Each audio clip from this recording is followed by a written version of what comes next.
പട്ടികജാതി പട്ടികവർഗക്കാരുടെ മൗലിക വിഷയങ്ങൾ സഭകളിൽ ചർച്ചയ്ക്കെടുക്കുമ്പോൾ രാഷ്ട്രീയ പാർട്ടികളുടെ നിയന്ത്രണം ഉണ്ടാവാൻ പാടില്ലെന്ന് കേരള പുലയർ മഹാസഭ.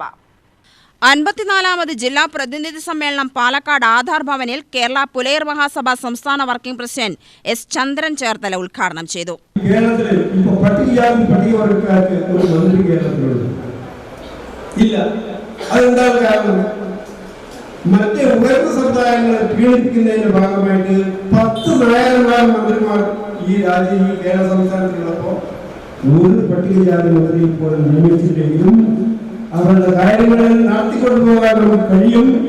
അവരുടെ ആനുകൂല്യങ്ങൾ കട്ട് ചെയ്താൽ മതി. അതായത് ബജറ്റിൽ നിന്ന് ഡീവിയേറ്റ് ചെയ്തുകൊണ്ട് അവരുടെ ആനുകൂല്യങ്ങൾ നിർണയിക്കമായി കുറിച്ചു കൂടിയാൽ അവർക്കൊന്നും സംഭവിക്കാമെന്നില്ല. വോട്ട് ചെയ്യേണ്ട കാലം വരുമ്പോൾ നമ്മുടെ ചിഹ്നത്തിൽ അവര് വോട്ട് കുത്തും എന്നുള്ള ധൈര്യം കൊണ്ടാണ് ഇതൊക്കെ ചെയ്യുന്നത്. ഇത് കണ്ടറിഞ്ഞ് നമ്മൾ പ്രവർത്തിക്കുകയാണെങ്കിൽ തീർച്ചയായും ജാതി സംഘടനകൾക്ക് ജാതീയമായി വിഭജിക്കപ്പെട്ട ഒരു സമൂഹത്തിൽ സ്ഥാനമുണ്ട്. ആ സ്ഥാനം നമ്മൾ കണ്ടാലും നേടിയെടുക്കണം. നമ്മുടെ ഉദാഹരണം പറഞ്ഞ ഈ ആനുകൂല്യങ്ങളൊന്നും ആരും താരതമ്യപ്പെടുത്തുന്നത് നമ്മുടെ മുന്നിൽ തരില്ല. നമ്മൾ സമ്മതരായി നമ്മുടെ അവസരങ്ങൾ മനസ്സിലാക്കിക്കൊണ്ട് നമുക്ക് ഈ സമൂഹത്തിലുള്ള പ്രാധാന്യം മനസ്സിലാക്കിക്കൊണ്ട് അസ്തിത്വം മനസ്സിലാക്കിക്കൊണ്ട് നമ്മൾ ഒന്നിച്ചു നിന്നാൽ നമുക്ക് നേടിയെടുക്കാൻ ഒട്ടനവധി കാര്യങ്ങളുണ്ട്.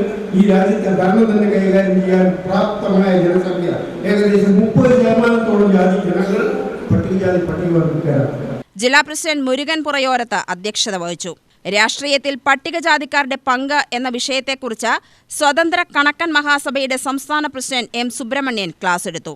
ജില്ലാ സെക്രട്ടറി ആറുചാമി അമ്പലക്കാട്, ഖജാൻജി Dineesh Kampa, organising secretary Girish Dhoni, youth movement secretary Satheesh Ambalakkad, president Sanurag, Sajitha Mathur, Prameelakumari Kollengode തുടങ്ങിയവർ പ്രസംഗിച്ചു.